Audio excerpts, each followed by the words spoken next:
Hi, everyone. Boy, did I step in it. Um, it's funny because I was editing the Kurt Wuckurt video, and in the beginning, I cut out like kind of the intro where it's just like, "Hey, get to know you." I reached out to him on LinkedIn, and at one point, he said something about like, "Well, my reputation couldn't get any worse," so yada yada yada. And I kind of just took that in stride. I didn't. I should have asked him why he felt his reputation was bad or yeah. And then I think in the comments of this video, it's funny because what I do on this channel is I just dig into what is actually interesting to me in crypto and in life. But I have been leaning back into the crypto just because that's what the audience seems to want, and I'm taking my other interests in other directions. So it's nice to just have a clean separation.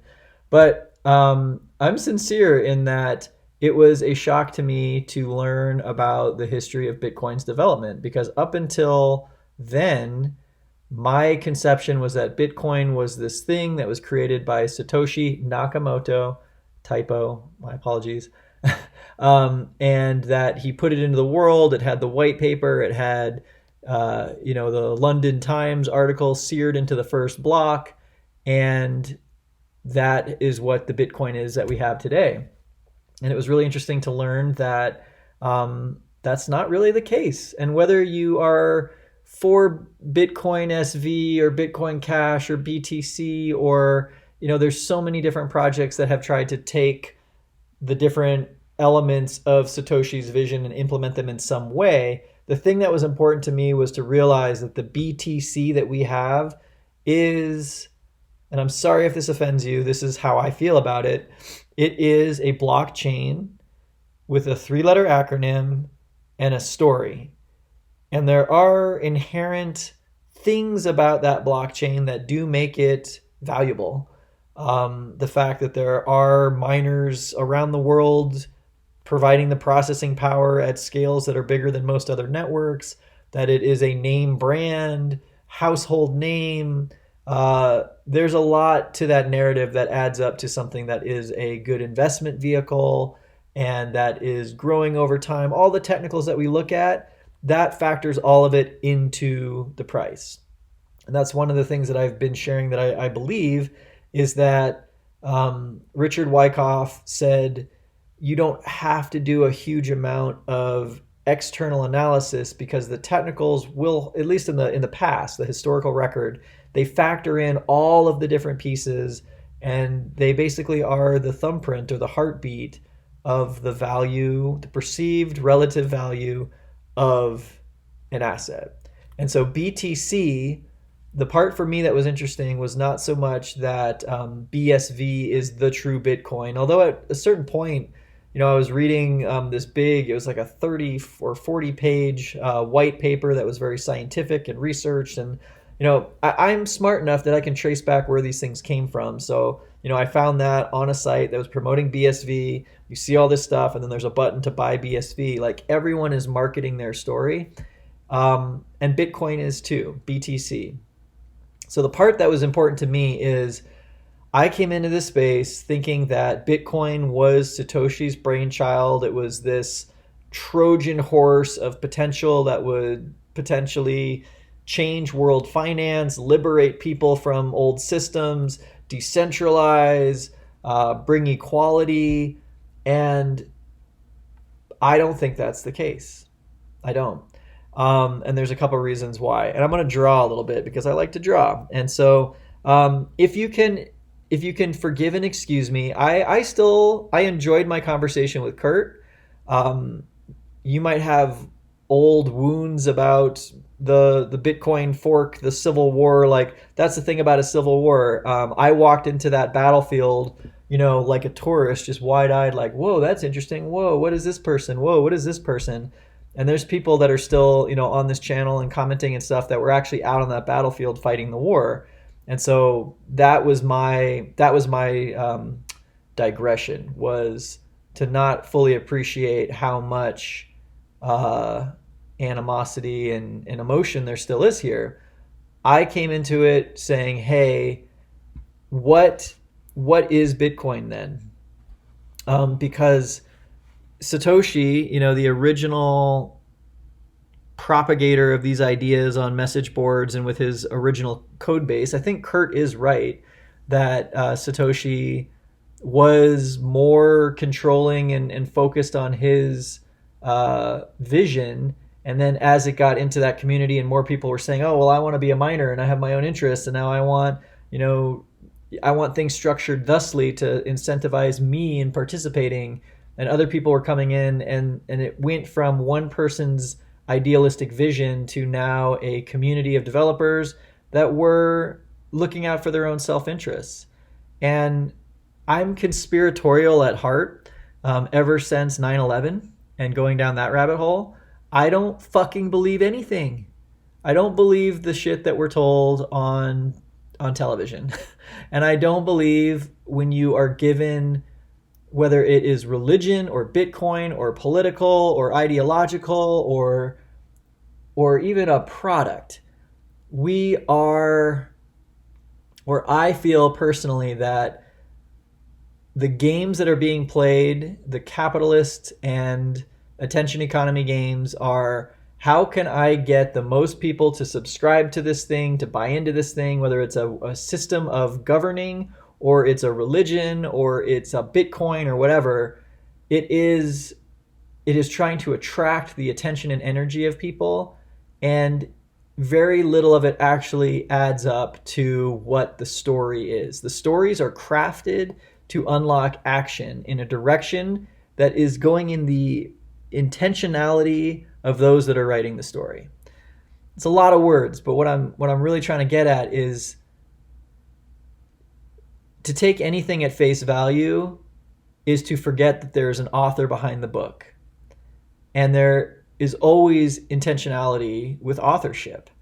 And with the Bitcoin story, I don't know at this point in time whether Satoshi's vision was so transformative that it was co-opted by other vested interests and neutered.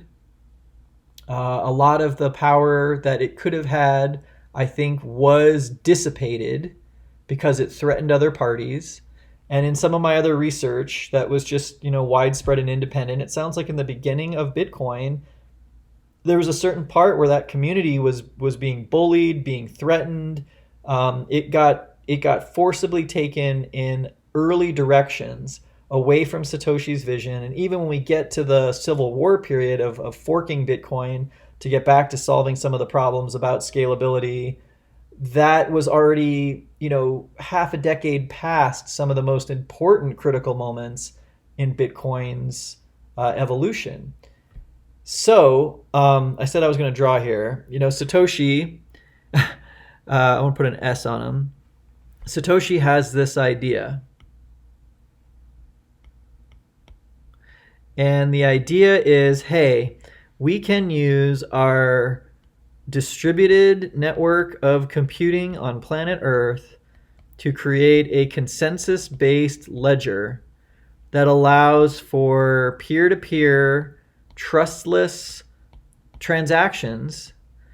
And we can, in effect, replace a system whereby our money is printed, our financial policy is set by specific individuals who have their own interests, and we can disintermediate all of these other parties that really stand between a person and their value and how they exchange that with other people on planet Earth. So currently, for me to, buy a cup of coffee, there are probably half a dozen different middlemen that are all involved in that transaction, from the credit card processing to the tax liabilities to the fiscal policy of the government where I am to the currency that I'm actually using, to the POS that's being employed. There's a ton that gets in between people. And so the vision, I think, that Bitcoin originally had was we can get rid of all of this, and now there's just person A and person B, and all of their transactions just go up into this cloud, this network, and the exchange can happen. And I do believe that Satoshi's vision included scalability, and I do believe that it included smart contracts. See if I can draw handshaking. Approximately. And I, for whatever conspiratorial reason, it seems to me that some of these things were taken out of Bitcoin in the early days and left it so that really what we have is a very clunky, slow-moving. It still is decentralized, and it still is immutable, more or less. But we separated the storage and the processing, kind of the mining operations, the settlement. The settlement layer is separate from this other layer that a vacuum was created that allows for a whole other industry. I think this is what the Lightning Network and a lot of layer 2s try to solve. Some of these other problems of scalability and contracts and the utility and functionality. And so we're already moving back into this direction, so that if we are to just use Bitcoin as this clunky 7 transactions per second monolithic ledger, but then all of the actual functionality is run on top of it by parties that have their own businesses and economic models and interests, we're not really in Satoshi's world. We're in just another version of this, where instead of having a central bank's currency, we have Bitcoin, which is tied to the central bank's currency for all intents and purposes, because you still can't use it to just pay for babysitting and groceries and gas and all of the things that you would need in a life. So the reason why I'm drawing all this, the reason why this is interesting to me, is because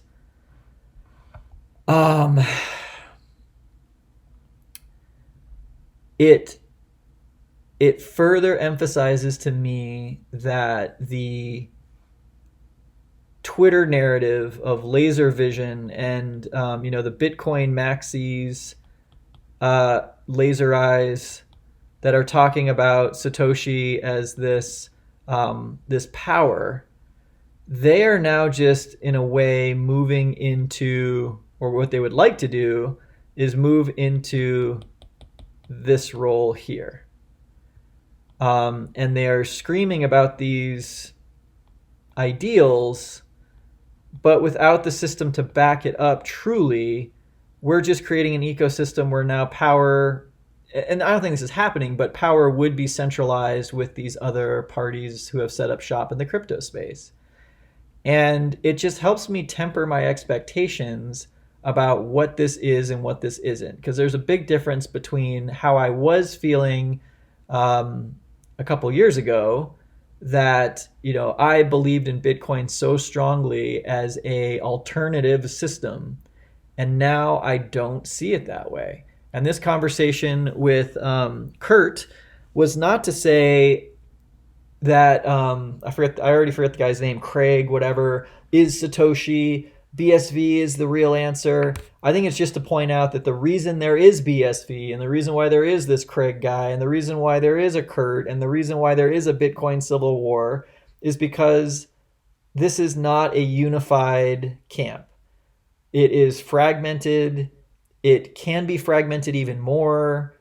And that is important to me as an investor, because it just shows me the game that I'm actually playing. And I'm no longer investing in like ideological outcome A versus the old system. It's all the old system. It's all the same shit. It's all just human beings trying their best to get the best of other people. And that is just what it is. And I had another little analogy that I really wanted to share. It is that... Oh, okay. So with this whole like, and this is an awful drawing. I don't even know why I'm bothering, but yeah. So diamond eyes, laser vision. I've thought about this a bunch. Like, okay, let's take one of these evangelical zealots. Let's just take Michael Saylor and say the dude is right. Like, this is going to completely replace gold and centralized banks and yada, yada, yada. Like, the future is Bitcoin. Great. So, who is king shit of Fuck Mountain? Is it Michael Saylor? These dudes that have been, the whales that have been hoarding Bitcoin for years, that are the biggest maxis? Like, what kind of a world is it where Michael Saylor is the richest dude on earth? And these other whales, like, is that a better reality than, I don't know, whatever corrupt political system and central banks we have? Like, I don't know. I just don't know. But I know it's not a decentralized utopia where we're all treated equal and we all have a fair shake and, unbanked people are suddenly involved in a global political sphere. We're now in a place where there's a limited number of poker chips and a large portion of those have been hoarded by certain parties that have been buying up Bitcoin. And we're just like any revolution, you take the old powers that are, of course, corrupt, and they've got their own interests that they're serving, and they're squashing all the little guys. And then you get the revolutionaries coming in, galloping on their horse, saying, for the people, of the people, by the people. You topple one tyrant and you get another. And when we look at all of the bullshit that happened in the 2021 through 2020, up to the present day, with these large crypto companies that on the face of it were proclaiming, what's the, kind of decentralized banking and decentralized finance, the DeFi guys and all of these things that were put into the world with this revolutionary book jacket. You took it off and it was just a bunch of fucking assholes flying around the world on cocaine jets being idiots. And like, okay, it's disappointing, but it is what it is. And yeah, so this is a little bit of a rant, but I just want to come clean in that my sincere interest is not in shilling anything or saying, Bitcoin SV is the real Bitcoin and, yada, yada. It's just that Bitcoin as a brand name, this big glittery, sometimes glittery, name on the front of the building.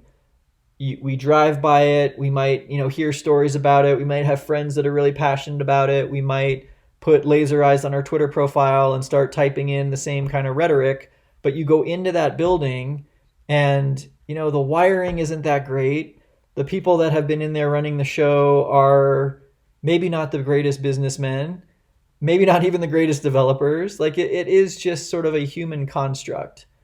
And that was the point of the video that I tried to post with Kurt, was that there is another history here than most people, and that could be general, but as more people come to this space, they are being introduced to today's Bitcoin that has a layer of lacquer on it. They've got loud proponents in the space that are saying this, that, and the other. We've got, the Plan Bs and the Michael Saylors that are really stirring the pot. And then if you take the time to look in and go back, and this is just one side, it's like interviewing someone from the, in the United States Civil War.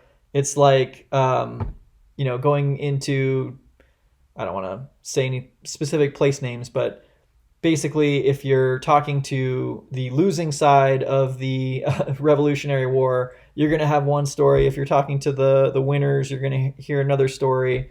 And it was wrong of me to just like put this out in the world without more, explanation. But it's still interesting, and I don't really apologize for it, because all I'm trying to do is share what I am learning and to continue that process. And I personally can't feel held up in having to get everything perfect or treating everything right. it's a conversation, and I don't blame anyone for unsubscribing or leaving or whatever. Like, I'm past the point of really caring what you think. I am just here sharing what I think because that's all I can do. I hope that makes sense. So, yeah, I will leave it at that. Um, I don't know what my next moves are. I'm probably going to. It's just interesting. That's my problem. Like, it's so interesting. I'm still going to continue to research. I'll still continue to share. Maybe there's some other people on the other side of the fence. The someone from the Union versus the Confederacy that wants to talk about what they saw happen in these different 2017 era Civil War events. But yeah, all right, I'm just rambling now. So that's that. Love and rockets, y'all. Talk to you later. Cheers.